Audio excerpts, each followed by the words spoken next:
Today's headline is Big Trout in the Rocky Mountains.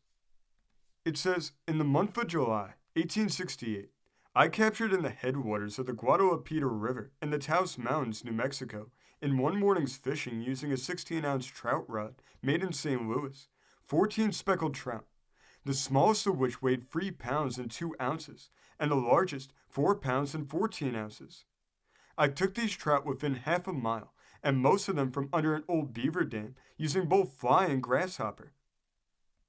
In June 1869, I took from the Rio Colorado Chiquita, in the same mountains, a large number of trout from 1 to 4 pounds, where I do not believe any white man ever fished before.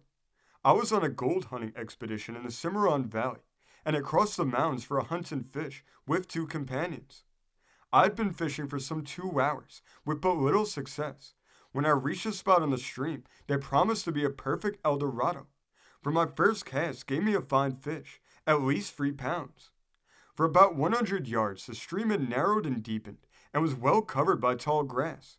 My second cast gave me a chance of fastening to something that upset me mentally and physically, for I lost him in about 2 minutes, as I did my fly and snell. He's a whopper, I said to myself, and I'll get him before I go home. So I marked the spot, and making a detour, I fished the stream for a mile and took a turn until afternoon. On returning, I commenced trying to find my lost hook. Of course not the fish that took it. Fly after fly, grasshopper after grasshopper, moth, worm, everything I could think of did I bait with, but nothing but small fish. At last a happy thought struck me. I sat down and opened one of my largest fish. In its stomach, I found pieces of a kind of root that I did not recognize as ever having seen before. They were about 1/2 inch in length, white, soft, and on tasting, I found them sweet and aromatic. I concluded to try one of these pieces as a bait. I did so, and it was a success, for I struck a fish that took all my nerve and experience to take care of. For nearly 1 hour, I did all I could to conquer him, and at last succeeded. And when I had landed him by waiting in a shallow place that I had coaxed him into, and laid him on the grass, I thought it was a very whale in size. I took him to camp and weighed him. Now for the big part of it. He actually weighed 9 pounds and 14 ounces, and it was a trout, the biggest fish that had ever been seen in New Mexico. The natives and people who saw the fish pronounced it a true speckled trout.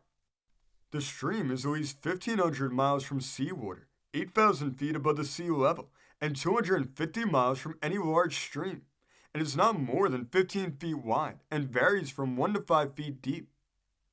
This article was written by G.F. Simpson in Chicago Field. This story came from the great state of Kansas, being reported in the Republic County Journal of July 3rd, 1880. Thank you for joining us today. If you want to continue to uncover all of America's lost and forgotten history, then remember before you leave to hit the subscribe button, hit the notification bell, and remember to like and comment below. And we will see you next time on Americana Archives.